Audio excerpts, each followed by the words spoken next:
Hi. In this segment, I interview Michael Bornn of the U.S. Virgin Islands Montessori School and the Peter Gruber International Academy.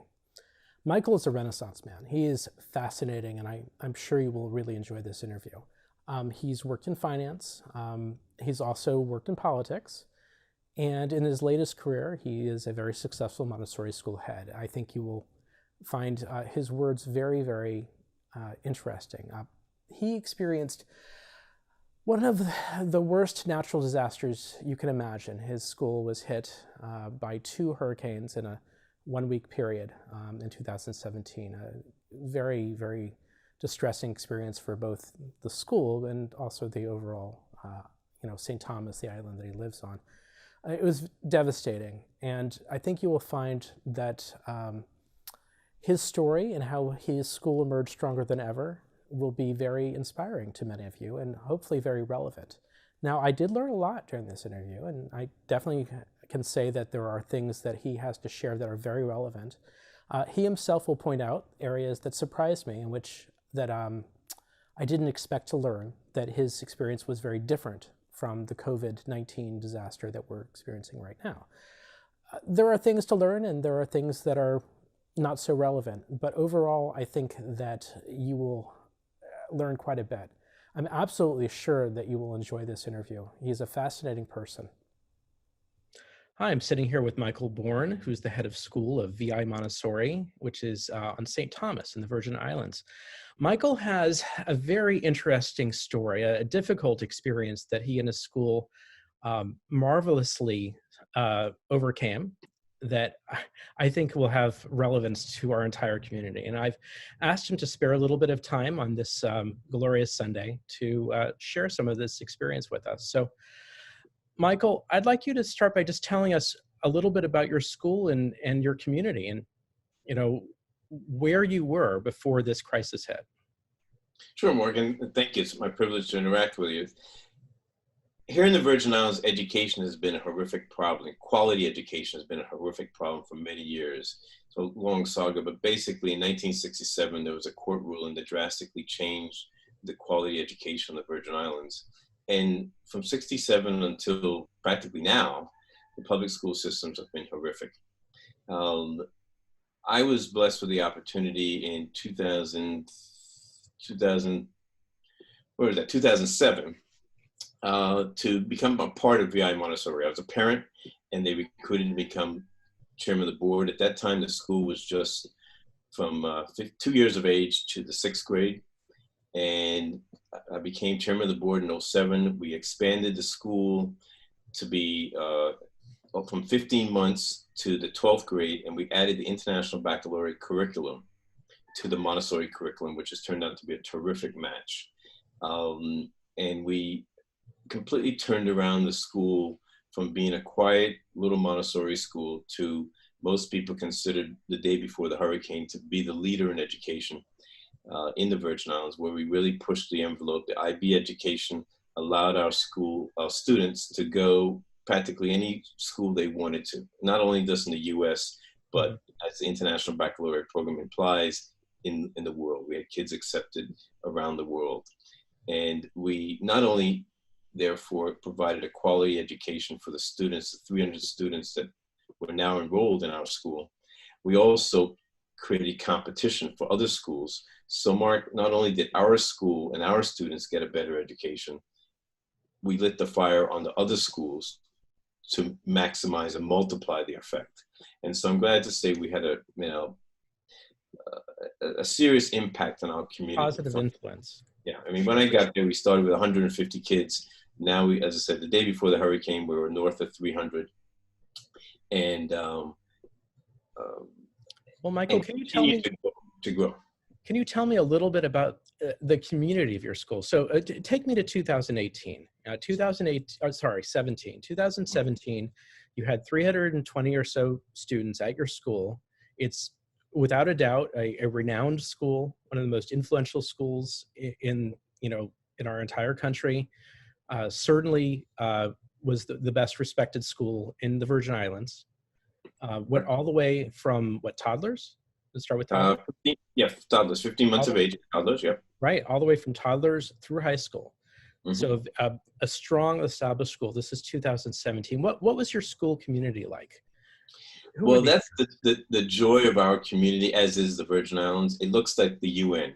We have Black kids, white kids, Indian kids, Chinese kids, you name it. And, you know, when you take it, well, actually, feel free to go to our website, vimsia.org, and take a look at our pictures. Our student body is the global community. We have some kids that hitchhike to school. We have other kids that come to school in a Land Rover. We have the economic variance, we have the cultural variance, we have the religious variance. So it's a terrific environment. You know, diversity is our norm. And what about economic diversity? Immense. I mean, you know, 45% of our kids are on financial aid, and yet others, you know, are on full tuition and paying and make donations. You know, that was, you know, just briefly, I'm not an academic. I'm a business person. I went to Culver Military Academy. I went to Georgetown. I did the Chase Financial MBA.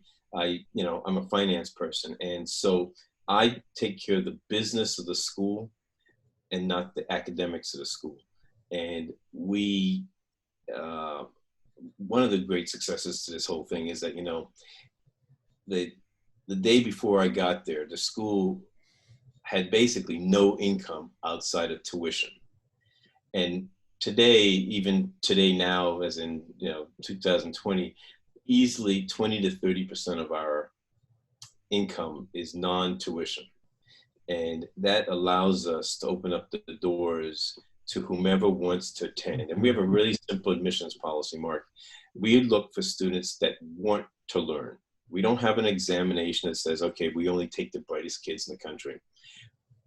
We look into their eyes and into their heart and see if kids want to learn. And if they meet that criteria, and when I say kids, it's the family too, because if we believe in the three-legged stool, parent, teacher, student. If everybody doesn't want to play together, we don't want to be part of it. Right. So once they meet that criteria, because of our financial standing, we don't let finances be the hindrance. If somebody needs 50% financial aid, we provide it. If somebody can afford to pay 100% tuition, they pay 100% tuition. So that we separate, there's a wall between, you know, academic acceptance and financial acceptance. And we try very hard never to let finances be a hindrance to enrollment. Michael, I want to drill just a little bit on this, and we may have to come back to it later, but you said something that I think is very intriguing, which is that you're looking for the right families, you're basically trying to build the right community. Correct. And this is a bit of foreshadowing, if you will, but I think the fact that you built the community in such a strong way plays a bit into your story, don't you think? Oh, yeah. So maybe we should return to that. Tell me a little bit about what was happening as the hurricane approached. I mean, in the Virgin Islands, you're used to hurricanes, right? At some point, you knew this was different, though. I mean, yeah, and that's exactly it, you know. And one of the things when we did a report a couple months after the hurricane, you know, I was trying to articulate to people that crises are going to happen. Don't wait for you to have your personal experience to be prepared for the crisis. Learn from the Michaels of the world, and learn from the other people that had the hurricane and the tsunami and the whatever, you know, before. Don't be so selfish and think you have to first experience the crisis to be prepared for a crisis.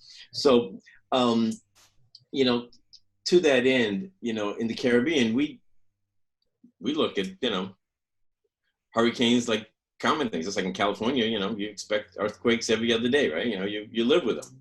And so, you know, we respect the hurricanes, but no one ever really till the last moment expects that, oh my God, this one's going to hit. And so once the hurricanes, you know, in the hurricane season, which is, you know, August, September is the peak seasons, you know, they start coming off Africa, and you start, you know, preparing, you get your bottled waters and you do these various things, but you're always in the back of your mind, and gosh, some people even in the front of their minds is, relax, don't worry about it. This one's going south, this one's going north. Very people say, oh, this one's coming here. But last, in those 17, not only the one, but two hurricanes, two Category 5, Irma and Maria, hit us within 10 days of each other. No other destination has ever, I mean, people talk about Puerto Rico. Puerto Rico only got hit by Hurricane Maria. We got hit by Irma and Maria within 10 days of each other. And even though you know that the hurricanes are off Africa, 2 weeks before, it's not until that last moment that you realize, oh my God, that this is going to hit us. And then you never expect it to be a Category 5. And so that's how it was with Irma. We did our basic preparations. Did anyone expect a Category 5 to hang over the Virgin Islands for 8 hours? No. And for some reason, I don't know, I have to check the geology on this. I don't know why hurricanes believe they have to hit at night, but they never seem to come in broad daylight so you can see what's happening. And so you wake up the next morning and you go out and you see total decimation. And So let me stop you right there. So this is the scene, right? Your family's bunkered down. You bunker down with your family, right? Everyone is in their houses. They weather the storm during the night. Correct. What did it feel like during that evening? In my specific situation, and by the way, Mark, I was also here 25 years ago when Hurricane Hugo hit. And Hurricane Hugo, actually, I thought was a worse hurricane. Mm-hmm. But for Irma, thank God, I live in a 400-year-old sugar mill with 2-foot walls and a pretty good bunker. And specifically to me, inside my house, quite honestly, I didn't feel, as they say, that the train was coming down the rails, which is how we described with Hurricane Hugo in 95, I think that was. But you hear everything outside breaking. You hear trees snapping. You hear the wind howling. You know damage is being destructed. And I say this very much personally, I felt secure within the confines of my residence. But let's put this in real simple terms. I mean, my house is a whole lot more substantial than others. Mm-hmm. And so I was under no falsehood that others were doing well. I mean, I fully understood. And you have, for some reason, the good old-fashioned radio still works in these crises. And so you keep abreast of the damage that's happening. And you heard the catastrophic calls, this is happening. And you knew that night, during the midst of this hurricane, that we were in for some serious trouble. So the winds topped out about 200 miles an hour. So how did you feel that morning when you got up? I mean, were you apprehensive? Were you worried about the people you know? Well, once again, since I'd gone through other hurricanes, you start out, first of all, optimistic. Hey, morning has come. I'm alive. I got 2 hands, 2 arms. My family's alive. Hey, we got this. This is good.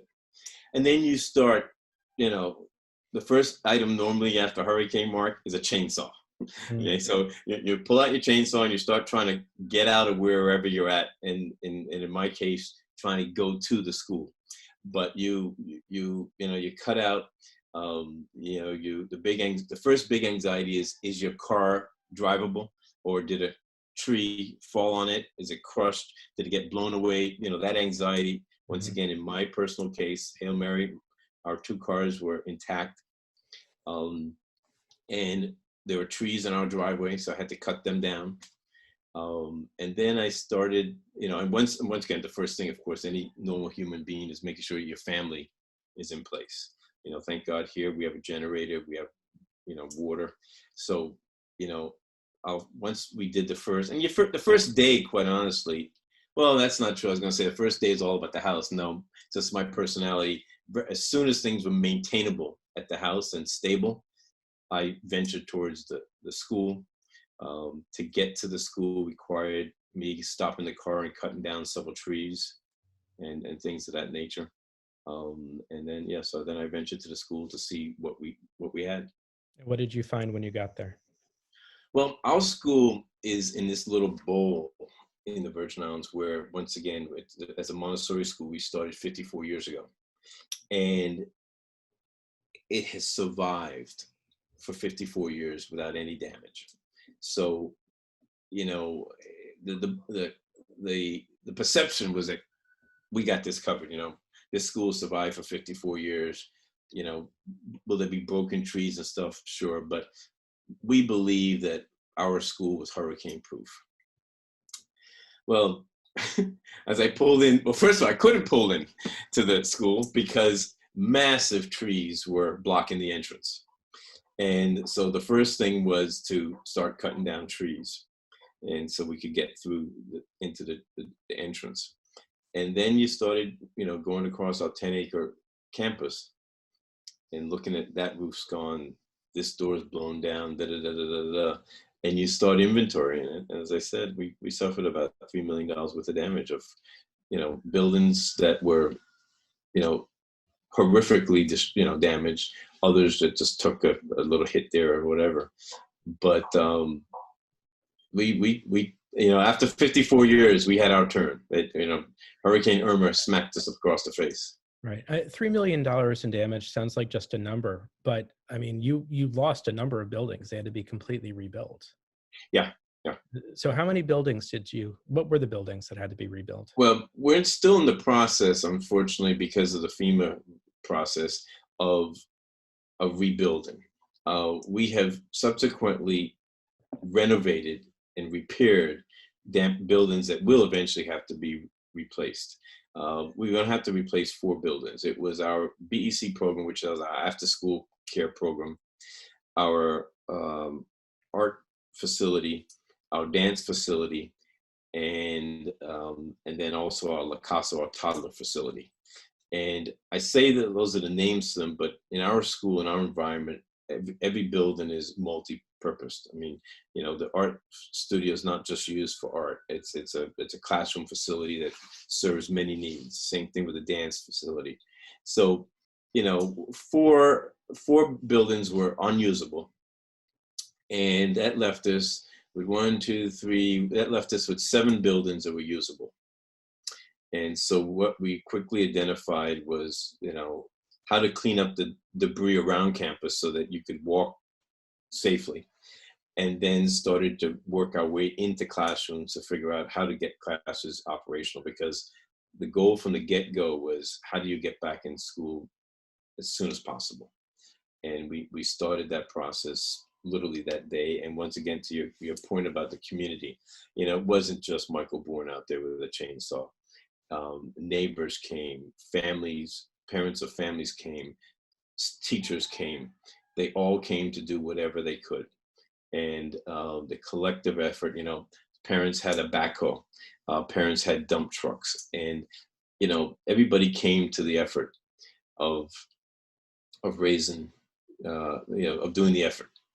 And that was one of the big saving graces.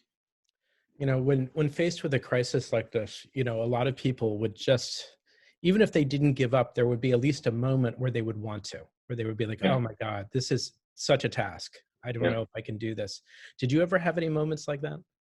Well, not to be sadistic, but it's exactly what it is. Mark, not after Irma, okay? After Irma, I was, if you would, calm, cool, and collected. We got this covered. You know, we knew what we were going to do. The whammy that completely threw us all for a loop, because, okay, once again, my days are off. I can't remember what, but basically, you know, Irma comes, we start cleaning up. 5 days later, you know, people start talking. There's this hurricane out there called Maria. Maria's coming. It's like, you must be joking, right? You know, and so you fast forward. So we're trying to clean up, let's say, for the first 5 days. And then I remember gathering the staff together again. And you know, as the kid here, who's the local kid who has a good hurricane knowledge, I had done the emotional walkthrough with all these people before the hurricane, prepping them as to what a hurricane could do. During the hurricane, I was communicating as best as I could to tell them what to do, what not to do, stay relaxed and calm or whatever. And so I was like their local weather enthusiast and support group. And 5 days after Irma, I gather everybody and say, this is not a joke, but Here it comes. Maria's coming. Let's stop cleaning up from Irma and let's start preparing for Maria. And this is one of the things that it's really difficult, and it's very trying for us in that the emotional health of everybody has to be job number one, because some people in these crises respond with real vigor and they just go get them. Other people just melt, and you don't know until it happens. Because I got to tell you, I looked at some of my staff who said, God, she's the best leader we have, and she disappeared. I mean, she melted. She couldn't cope with it. And then somebody who's a quaint little teacher who just does her little job stands up like a lion and says, I got this. We're going to take control. So you don't know. And that meeting was very trying, because people like, you must be joking, right, Mr. Bornn? Like, we just got smacked around and now we have to prepare. And so it was a really tough environment, but we really emphasized to everybody at that point, forget the damage of Irma. We got to start talking about your personal safety, and let's concentrate on that until hopefully Maria will go north. But if not, let's prepare and deal with it from there. So, that was really difficult. And I don't know if you know, but one of the real burdens that still haunts me is we lost a teacher. Oh, I didn't know that. Irma. Between Irma and Maria, she disappeared, and we've not found her since. And we've had a national search and everything. And basically, unfortunately, I think we has said that no body's ever been recovered, so we can't say what happened. But that has worn on me forever, because I question myself, Mark, no doubt about it, as to talking about that emotional health. What did I miss that I couldn't identify that she was in trouble and we didn't throw her the lifeline, so to speak? And yeah, but what could you have done? I mean, I don't know. I mean, people, I don't know, but boy, it's not a, speaking of crisis management, I don't wish that on anybody to have, that's a game changer. I mean, that's something I think about with this current crisis we're going through with COVID-19. Right now there's a lot of statistics. We haven't seen a lot of loss of human life. I mean, we read it on the news, but we don't know a lot of people. Yeah. But that may change. And I got to tell you, and when you can put a name and a friendship and a face to that number, I would venture to say it changes it.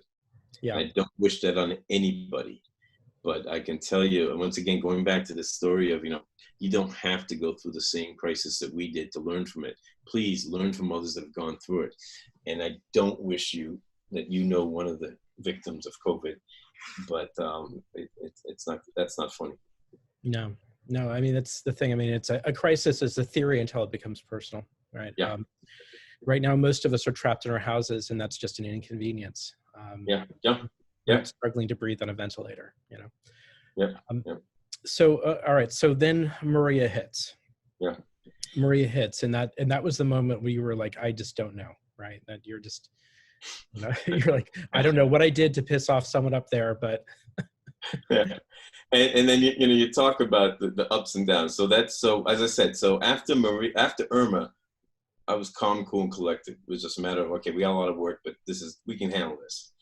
After Maria, you your question is like, come on, what's going on here? This is not for real. And I'm not bright enough to differentiate between the damage caused by Irma and what was caused by Maria. But I can tell you, the day after Irma, it was total devastation. And whether you want to attribute it to Maria or to Irma, knock yourself out.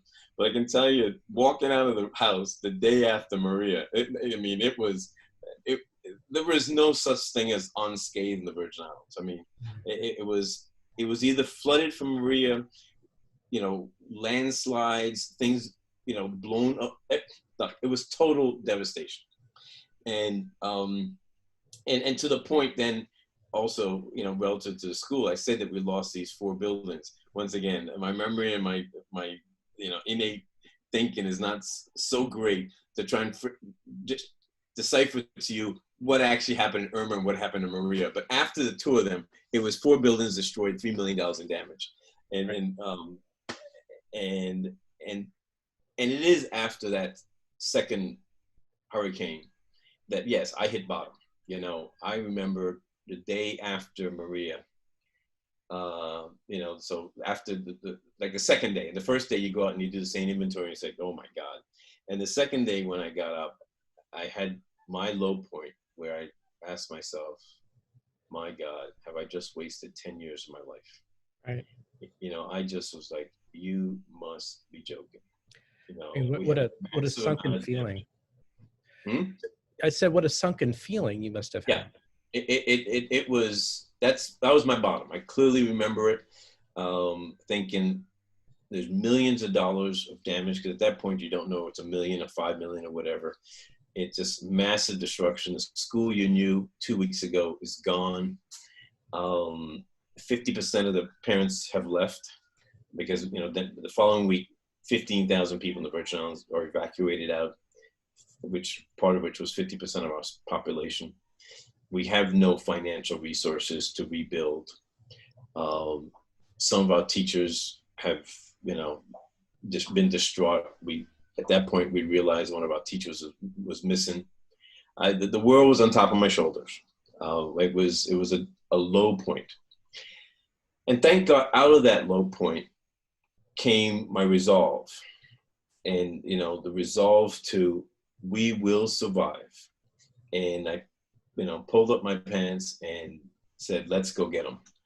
And proceeded to do what people have come to be acclaimed for, of, you know, rallying the troops, being that emotional stability for the community that needed it. And then the other point, what I really want to emphasize, Mark, is the benefits that we proceeded to reap in the following days after Maria were not because of Maria.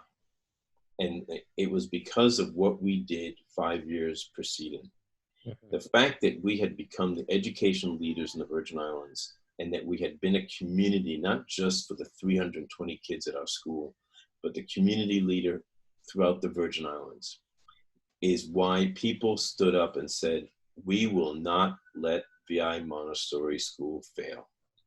And people came out of all sorts of broken down houses or whatever, right, and made us, you know, invincible. So Michael, I really want to get into what actually happened specifically right after Maria. But before we do that, I want to know where you drew your strength, or how you found the resolve after that moment of lowness to stand up, as you say, pull up your britches and say, okay, we're going to fix this. Where did that come from? Do you know? Deep in the soul, you know, just, you know, you know, our school is built on a couple of things which were perfect for these crises. Growth mindset, you know, you can always get better, and grit. And if ever the two skills you needed in a hurricane, it was those two. And in fact, the author Carolyn Miller spoke at our graduation last year, and she did because it was kind of the reverse. She said, you know, I write about grit, but very few times do I see it like this. And so she said, I have to come to your school, Michael, because you're the living example of grit. And so she came down last year, and the 2018 was the graduation speaker for us, to a group of people who obviously exemplified grit. You know, that's a great question, Mark. And I don't know, I mean, not to sound obnoxious, but it's kind of like, I don't know, it just came naturally. It came, you know, in fact, Carolyn pressed me when she was here and said, Michael, you need to unpack what you did so that other people can follow and then learn. And she challenged me, and I'm not sure I've even figured it out yet, but I mean, you know, I do clearly remember that rock bottom moment. No one slapped me across the face and got me out of that rock bottom hole, but somehow I found my faculties and said, you know what, we can do this. We can do this. And, you know, clearly people like Patricia Gruber, who's the namesake of the It's actually the Virgin Islands Montessori School and Peter Gruber International Academy. Has been a mantra for me as a mentor, and so much made it easier because she believed in me, she supported me, and with that catalyst, you know, and it's kind of like my guilt to her, not guilt, but my commitment to her. And actually, thanks for fleshing this out, Mark, because it was my commitment to her to honor her husband, Peter, that this school have longevity. And you know, you just hit the nail on the head, or helped me hit the nail on the head. That's exactly what it was, is I had a commitment to Patricia Gruber to make sure that VI Montessori School and Peter Gruber International Academy would be a long-standing school. And so I said, you know what? Let's get to work. You know, when I've talked to veterans who've gone through traumatic experiences, they've said a few things that are not too dissimilar from what you're saying. And there's two things in particular that have struck with me. One is the whole, you don't know how you're going to respond in a crisis until you hit a crisis. You don't know how anyone around you, I mean, is going to behave until it happens. Mm-hmm. And some people find strength in some others. And the other thing I've heard from veterans that I think is very interesting is they'll say, you know, you'll say, well, what made you not run away? Right? What made you charge into that? And their bullets flying. Why did you do that? Like you know, and they're like, I didn't do it for me. I did it. And I didn't do it for my country. I did it for my friends, my squad mates, right? They did it because there's some personal connection. And in a way, what you went through was no less traumatic, I think. I mean, it's like, you know, there are all these people whose livelihoods depend on you. There's families, there's children, there's the devastation, there's a missing teacher. There's all this trauma going on. And it sounds like you're saying, hey, the thing that I drew strength from was this personal commitment. Or at least that's one of the things, maybe not the only thing. Mm-hmm. Would you say that's accurate? That is indeed. And as I said, I thank you for revisiting this with me and allowing me to get there, because exactly it was something I just did, but now I have a better sense as to why. And, you know, the other thing you buy into very quickly is, even though you see the physical destruction, you realize the priority is not the physical, the priority is the human. Mm-hmm. And so, you know, in the phases after, what became more important was not that we pick up the bush or the tree or the building, but that we make sure that you had water, you had food, you had emotional stability, you know, all those things. Taking care of your community, not just your school, but the whole. Right.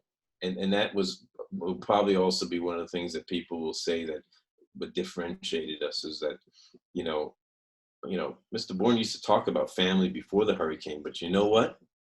After the hurricane, he was serious about it. It wasn't a mantra. I mean, this school really took care of its family, you know, and you know, so that was one of our keys. So you bought a lot of loyalty just by being good, just by being, you know, true to your community.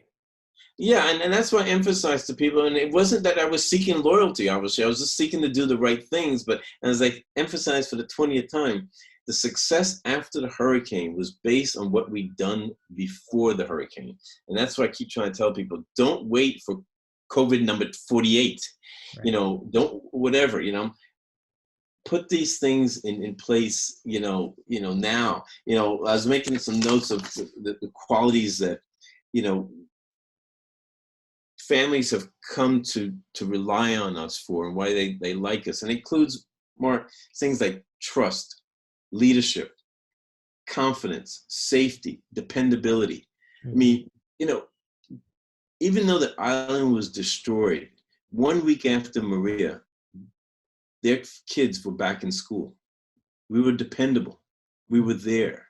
It was a safe environment. Their house may have been destroyed, but they knew at least their kid could come to the school and have a safe environment for 8 hours in a time when the island was destroyed.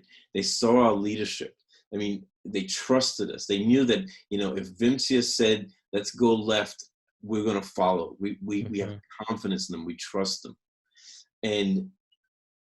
And those are the things that, you know, we put in place long before the day after the hurricane.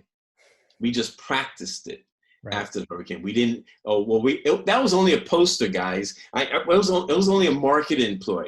No, we lived up to it. And, and right now in the midst of this COVID, that's what we're trying to do again, is live up to those mantras. That's excellent. One of the things I've been saying to people is that all of the community building that we've done over the previous years has been banked, right? Yeah. And when people are coming to me and saying, I don't know if I can ask for tuition right now, I don't know if I can ask my parents to contribute to this to the school, and I'm like, well, honestly, this is the time when hopefully you can draw on your banked community, Yeah. because it, Yeah. they need you to still be here after this crisis. Yeah. And it sounds like your families, I mean, they were all suffering, but they knew that, right? They had their own traumas, presumably a lot of trauma, Yeah. but they came together anyway to help your school after the hurricane. Yeah. And, and because we'd done a good job before the hurricane, our mantra reached beyond the 320 parents. And as I said, that at that bottom moment where I saw the dollar signs as to what it would cost to continue, I was at a loss. And today and the day before COVID, uh, our school was in a better position than it was the day before the hurricane, because third parties, people that had no kids in our school, but just knew about our school and believed in our school, stepped up in a very big manner, and did not allow us to fail, and in fact allowed us to excel. And not that I'm beating up on my good federal friends FEMA, but FEMA eventually, I guess, will come through. But 2.5 years later, we're still waiting on FEMA. So it wasn't FEMA that saved our school. It was our private supporters, our private donors that stepped up in an awful big manner, not only to meet the immediate needs, but to create an endowment for us, so that now that we're facing COVID, I am not in the same position I was after Maria, thinking, oh my God, what am I going to do? I know exactly what I'm going to do now, because we performed as we were supposed to after Maria, Irma and Maria. We learned from that mistake, which I don't want people to learn from mistakes personally. I wanted to learn from reading about it and watching videos. And we were therefore in a position for COVID to better handle COVID. And I'm looking for COVID number 48, but that's what you need to do, is prepare for the future. And I cannot thank our donors enough for what they did, because they've now endowed our schools. So back to that original point I mentioned about why did I do it? Because I had a commitment to make VI Montessori School and Peter Gruber International Academy a long-term venture. And that's what we're in the path of doing. It's fantastic. It really brings home to me how much COVID is a hurricane, right? I mean, in the Oh sense yeah. that a hurricane hit everyone. It's not just your school, right? It wasn't Right. just a crisis for your school. It was a crisis for your entire community. But the thing that I'm hearing from a lot of people I've been speaking with is that they're quite anxious about the idea of approaching parents or other potential donors when everyone is suffering right now. But it sounds like you were able to, I mean, you went to people whose houses were probably half wrecked or more, and they believed enough in what you were doing that they were able to come through. Well, actually, no. In other words, we took the attitude of, we're going to get third parties to help us, Okay. and we did the reverse, Mark, of helping those that needed more help than us. We purchased, or we got donated, like an army of generators, standby generators, which we provided to staff and families that needed electricity. We provided food to them. And it's because, as I said, people, and this is a big thing, difference between hurricanes and COVID. In hurricanes, it was just our little island being affected, so to speak, and then Puerto Rico, whatever. But in COVID, everyone in the world is being affected. And the real disconnect with COVID is, the same people that have the resources are invested in the stock market, their wealth is down 30% now. So they may be safe and not infected with COVID, but they're being affected because the whole global economy is going into a recession. They're all going to be affected by it. And that's what makes this one actually more difficult, because in our hurricanes, I could rely on people who were not physically in St. Thomas. who had an association that admired and believed in our school and our vision. And so they could step up and help. And they did. And they did in a great way. And we in turn had the vision to realize that our school was more than just real estate. It was the family. And we took care of the family. And our donors wanted us to take care of the family. They didn't say, okay, Michael, here's $5, go buy a piece of lumber to replace the one that got damaged. No, they said, Michael, we believe in your leadership. Spend this money as you feel best to make sure that the Vimsia community survives and thrives. And that required first taking care of our staff and our families. And then we got to buying lumber to fix the problem. So, and today we're great. If you lost half of your families overnight because of the evacuations, right. How did you pay bills that first month? Donations. Yeah. And those were from people off the island? Is that right? Pretty much so. Outside, unaffected from the hurricane by definition. I mean, some people might have been here, and some people were here, but for whatever reason, they were insulated. They survived, and that got us by. We did not expect anybody in our tuition base to pay tuition. Now, some did, and we viewed it as just a windfall. But given the state of crisis we were at, we were not going to go out and say, Mr. Sheldon, you signed a contract and you owe me $5. We weren't going there. Now, if you were able to pay $5 and you had the moral obligation, we accepted your $5. But we certainly didn't go send any bill collectors out to say, give me money. Because legally, our contracts state that you owe us money whether you come to school for 1 day or 185 days. And so legally, I had a mantra that I could have gone and sued 300 families, right? Mm-hmm. If I sued 300 families, the school would have been out of business, because that would certainly not have been the mantra that we developed over the last 5 years, or the 5 years previous to the hurricane. So we said, let's figure out how else we can raise money so that we can continue and be the lifeline. And this is critical. I mean, we were the lifeline for families because, back up a bit just from the school. Parents at that time viewed our opening as critical because they couldn't have their kids at their broken down house. They needed their kids to go somewhere else so they could concentrate on rebuilding their house, to clean up the flooded waters, the debris. And so we were their lifeline for them to be able to survive. So they could drop their kids off at school and go back and clean up their houses. And we facilitated that. And as I said, we went even so far as to provide them food, to provide them water, to provide them generators so that they could stand on their own feet. You were supporting the community.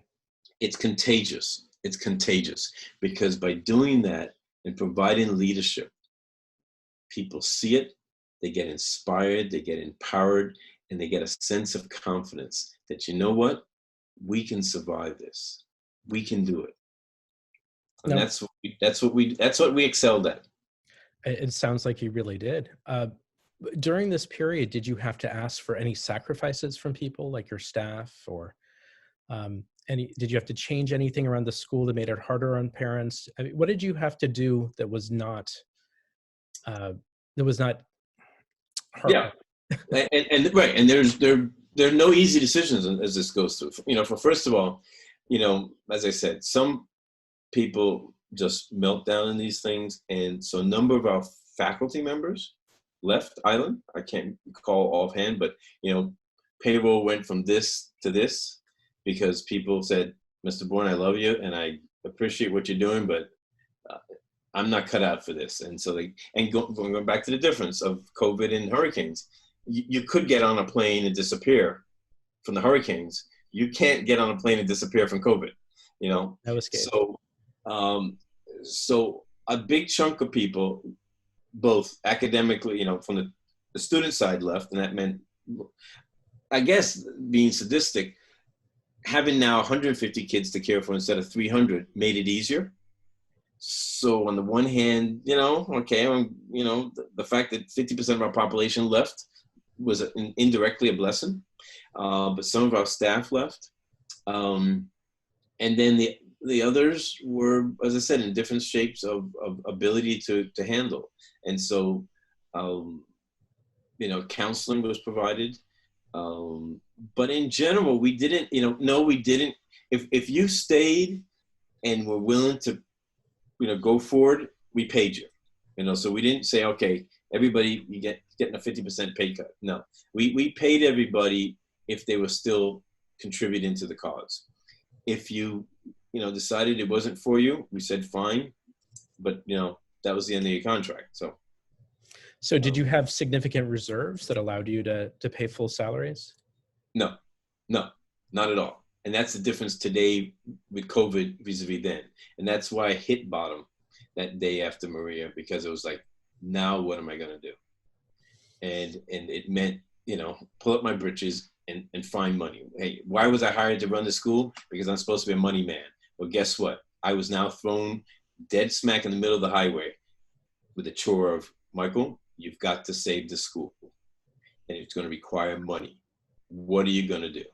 And that's my job. And thank God I have a great, and this is not just Michael. This is the family that we created. And our board got together, our families got together, and we raised money. Whether it be, one guy gave me $400, other people gave much more than that. And, I know a lot of people who are going to watch this video are going to immediately think to themselves, well, how the heck does he do all that money raising? I know that's a big topic, and we can't really get into it too much here, but I do want to just let people know that the foundation, the Montessori Foundation, is planning on having a series of videos about exactly this topic. And I'm hoping that, Michael, you'll be part of that conversation. But let me give you a little heads up. It's real simple. Two real friends, and it's funny because I've, once again, before the hurricane, I've been to a number of conferences, and there's always the topic of fundraising. And I always poke my head in to see what these great editorials are supposed to be like. And I always walk out to scratching my head because I'm not a professional fundraiser. What I am is a passionate fundraiser. And if you don't have passion for what you're doing, I venture to say you're not a very good fundraiser. You'll never be a very good fundraiser. And honesty. The people that donate money are typically very astute, have been around the block many a times, and they can smell a rat a mile away. But if you're passionate and honest, they will smell that 10 miles away. And that's what they want to buy into. They want to buy in somebody who really believes what they're doing and is honest about what they're doing. And going back to that list of things that, they trust you, they like your leadership, you're dependable, they have confidence in you.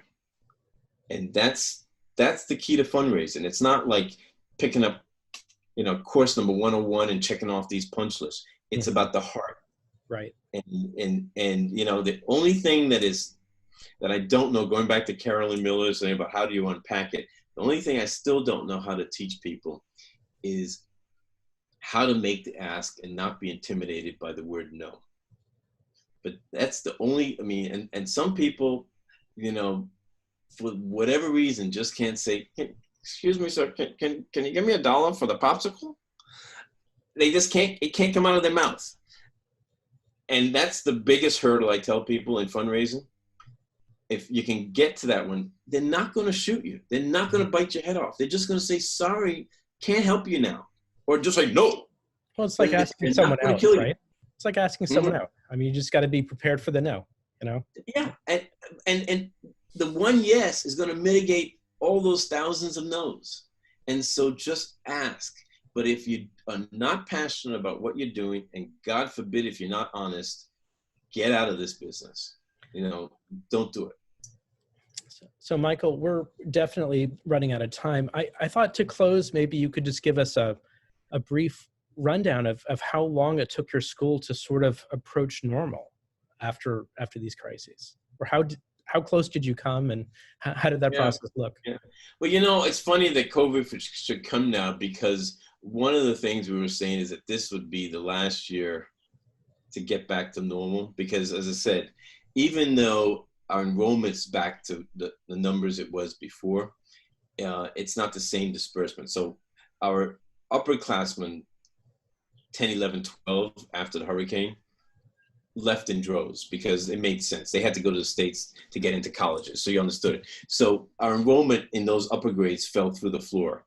And this year would have been the last year of that small class. And then we were looking forward to next year being a normal year, where we were back both in gross numbers of 300 plus and the right disbursement amongst classes. Well, COVID has changed that. So it's still in process. Other than COVID coming along, Mark, we were back at normal. But now we're have to retrench. But it was, but here's another tidbit to it. Believe it or not, and once again, because our hurricanes were specific to us and not the globe, by January, our kids were doing better academically. The hurricanes hit in September. So by January, January 2018, our kids were doing academically better than they were doing before the hurricane. Wow. Why? They had no activities at home. No distractions. They couldn't get under joysticks. They couldn't watch this, that, because it took us 6 months to get power back at homes here in the Virgin. It wasn't 6 days, 6 months.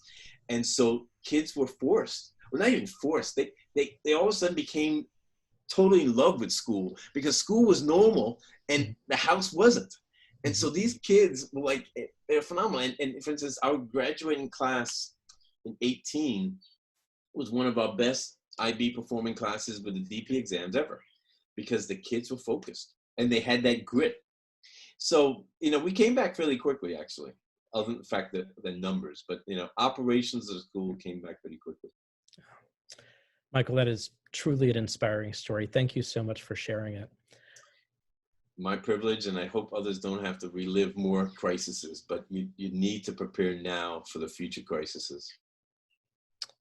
Very good words to live by. And one last word, and it actually goes back to the core of it. I do not view a crisis as a crisis. I view it as a massive opportunity. Never miss the opportunity presented by a crisis is what I tell people. Don't look at it as, as a negative. Try and figure out what are the positives out of a crisis, and that will get you through.